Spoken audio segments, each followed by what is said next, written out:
cleared from concussion protocol and back in the starting lineup for Game 4. The Spurs looking to take a commanding 3-1 series lead back home early second, and Wemby off the curl, slamming it home with one hand back like he never left. Spurs down 2, Wemby looking just fine. Mid-second now, Denny Avdia with the fadeaway J, part of his team-high 26 points as the Blazers up 17 at the half. 12-0 all-time in the playoffs when leading by 17 or more points at the half, by the way. Keep that in your pocket. That's Devin Vassell, who finishes with the slam mid-third. Vassell again with the midi. 17-point deficit evaporated. Now, early fourth, Stephon Castle lobbing it up to Wemby for the reverse alley-oop. Spurs up 4. Wemby finishing with 27 points, 11 rebounds, and 7 blocks in his return. Now, mid-fourth, De'Aaron Fox drilling the step-back tray to put the Spurs up 10. He finished with a game-high 28. Spurs, they go on to win easily, right? But take a look at this, some chippiness late. Castle drives, gets swiped by Avita, lays it up in, plus the foul, but after the call, Castle gives the ball right back to him, and he takes exception, pushing and shoving between the two. They had to be separated. Both players received text. The Spurs, though, they get the last laugh because they roll to the 114-93 win. That's tied for the largest playoff halftime comeback win in franchise history. As for the Blazers, their first playoff loss when leading by 17 or more points at the half in franchise history. That's now back-to-back playoff wins when trailing by at least 15 points for the first time in franchise history for the Spurs. The Blazers, they suffer their 8th loss in their past 9 at home, but can they get a little revenge? It's going to be tough. They're on the road, Game 5 Tuesday in San Antonio. And we now welcome in CBS Sports NBA analyst John Gonzalez. And what a turn of events in Portland. Blazers leading by 19 at one point in the first half. The Spurs, they go on to just absolutely dominate the second half and going on to win 114-93. San Antonio becoming the first team in NBA playoff history to trail by at least 15 points at the half. And then you go on to win the game by 15 or more. But in your eyes, how are they able just to flip the switch there in the second half? Yeah, they dominated at both ends of the floor in the second half. They outscored the Blazers 73-35 in the second half, and it was just, there's so much. You get so much of a boost from Victor Wembanyama, right? Because he comes back. He was in the concussion protocol. I was shocked that he even got on the plane to Portland. He didn't play in Game 3. Ends up going out there in Game 4 and having a 27-point double-double.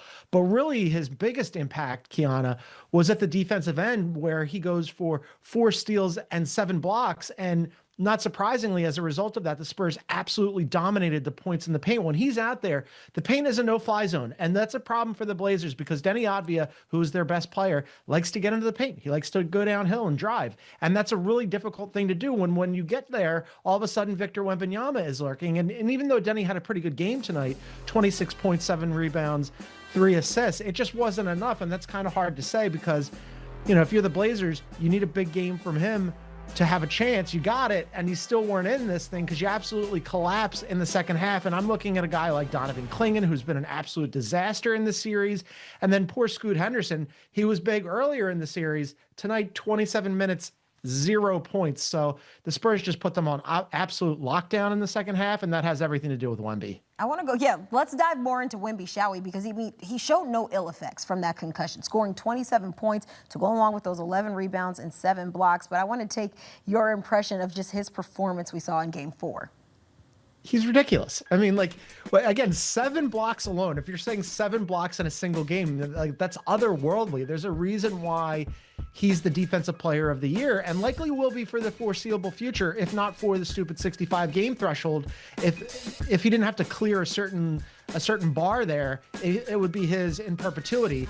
The only thing that can possibly hold him back from winning it moving forward for the next, 5-10 years is if he doesn't play that many games. So on top of the 7 blocks, he has those 4 steals, and there were just nothing the Blazers could do to combat him on the defensive end. And then the offensive end, he was spectacular again. And that's really where he's leveled up this year, Kiana, where we all know what a phenomenal defensive player he is, but he's still figuring out what he can really do offensively. And when he really levels up on his game, when he finally really gets a consistent outside shot and then realizes that, and he did more of that this year, realizes that, I'm 7'4" or 5, and I can just dominate everybody in the paint.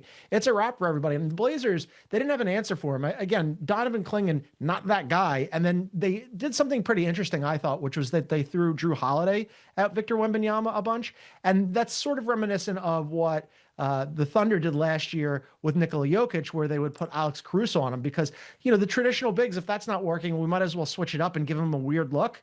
And Drew Holiday's a pretty good defender anyway. So that was just sort of a last-ditch effort by the Blazers. And it's not their fault, right? It's not their fault that they don't have an answer for Wemby because nobody does. Yeah, exactly. I think that's the point right there. Teams are trying to figure out what can you do to combat him. Like you said, they couldn't combat him offensively or defensively in this game. So that takes me to my next question, because the series, it is shifting to San Antonio for Game 5. That's on Tuesday. Just given the way these last two games have gone for Portland, do you view this series as potentially over? Yeah, I think it's a wrap. I had it in 5 for the Spurs. I gave them a game. You know, in this game, I thought they came out gangbusters, and I'm thinking, okay, well, Victor Wembanyama's back, but the Blazers are playing their best basketball in the first half. What happens if they tie this up? You go back to San Antonio. Now the Spurs are in their head. They're thinking a little bit, but the way that the Blazers collapse in the second half, now it's in their head, right? That's a long flight from Portland to San Antonio where you're thinking we just absolutely got run off our own floor after playing our best basketball in the first half. We played some of our worst basketball in the second half. And even if that hadn't happened, Kiana, the Spurs are just the better team, right? I mean, we all expected the Spurs to win this series pretty handily. I give the Blazers credit. They've had a great season. They've exceeded expectations. They really landed on something with Denny Advia. You're going to get Dame Lillard back next year. It's one of those things where, hey, we made the Spurs work a little bit harder than we thought, or maybe some other people thought that we were. And if they get, you know, a gentleman's sweep in Game 5 and they come back from San Antonio with the series completely over and they go into their offseason, that's kind of what we all anticipated was going to happen. Backs against the wall, you're on the road, Portland trying to make something happen, but what it's looking like right now, Wemby is unstoppable, and we'll see if they can try to find a way to stop him in Game 5. As always, John Gonzalez, we appreciate you stopping by. Well, taking a look at the largest halftime comeback wins. This is just the Spurs playoff history. That's a long history of the Spurs in the postseason, and this one against the Trailblazers. Trailing at 1 point at the half by 17, you go on to win by 21. Talk about a turn of events that look to keep things hot on Tuesday.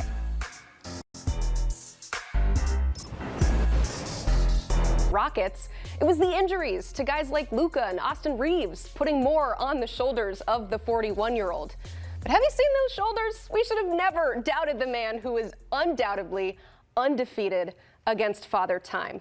This was his stat line for Game 3. He is the oldest player in NBA history to have a 25-point double-double. So LA's chances in the process to win this series, well, to begin, they weren't very strong. Now, they are a game away from a sweep. Before the series began, they had a 15% chance to win it, and it just kept going up as this graphic keeps going down. 94% here with a 3-0 lead.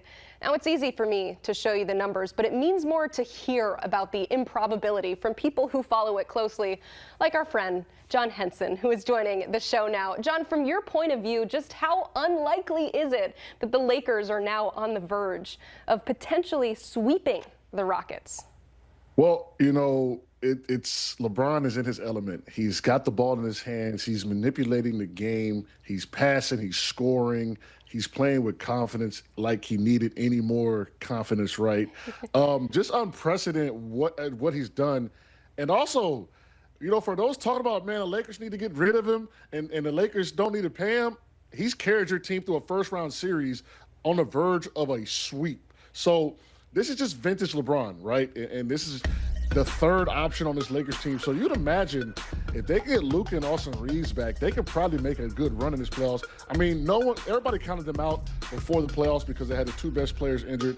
Now looking at a 3-0 lead and convincing kind of 3-0 lead. Yes, they had to sneak one away on the road at Houston, but that's just taking advantage of Houston's youth, and LeBron did it almost kind of miraculously. So look, if I am at a loss for words for what he's doing, I every time I see him play at that age, I sit back like, he's 6 years older than me. I went to his camp as a kid, So, and he's still playing. It's wild. It's unreal. I almost feel like that closer game that they had to force overtime was even more demoralizing than if they were to just beat them by 10, 15 points, because just when you think you got him, LeBron James does LeBron James things. Now, we would be bad journalists if we didn't also mention a really big piece of this series. That's the Rockets are missing their star, Kevin Durant.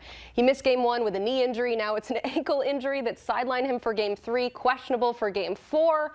How big of an impact has not having KD for the majority of this series been for the Rockets?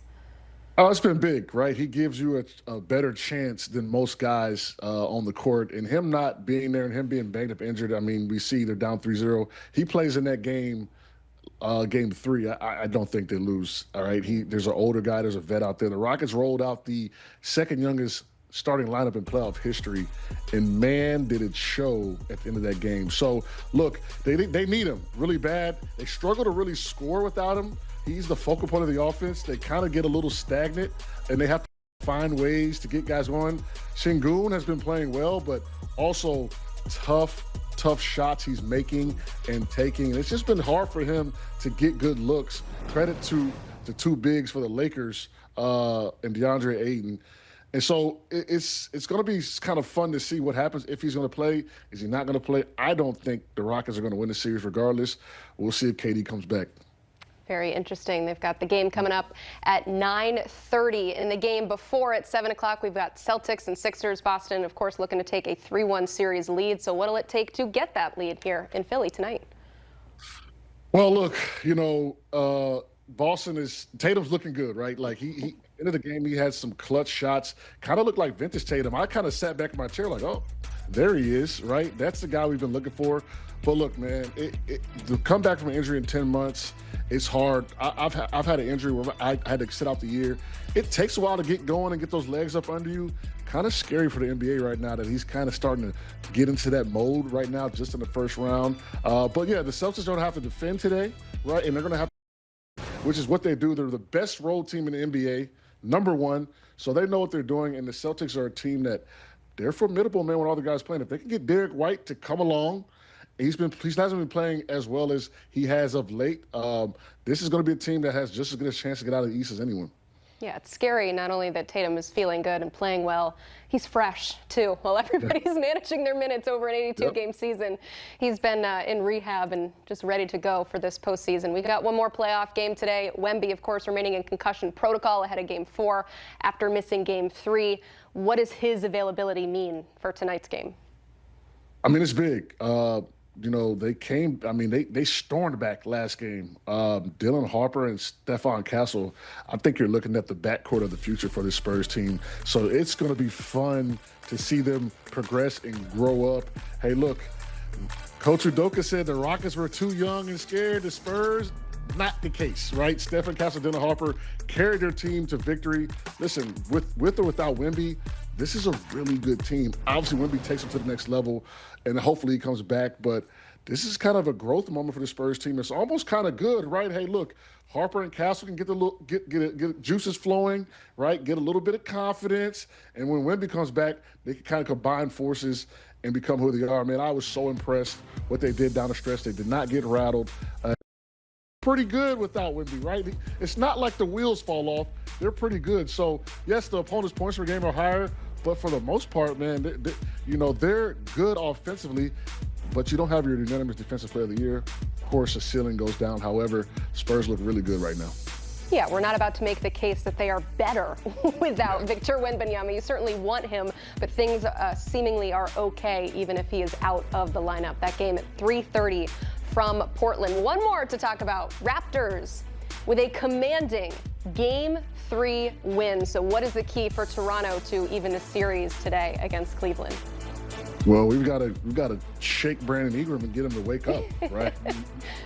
He talked about Glorilla kind of annoys him, so he ends up going to sleep. Maybe Glorilla needs to go away for a couple of days because he's only averaging 12 points on 39% shooting. RJ Barrett's carrying the load, 26 points per game. He's emerged. But the thing I've got my eye on is this small lineup with Murray Boyles and Scotty Barnes at the 4 and the 5.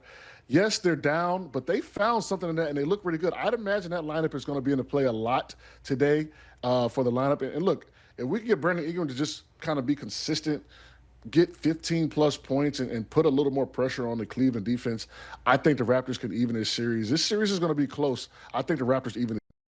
You gonna shake him? I'm really far away, so someone's got to do it, though, right? Someone's got to do it. That is the key. Now, that is some good analysts right there. I appreciate it. John Henson, he will be all over CBS Sports HQ talking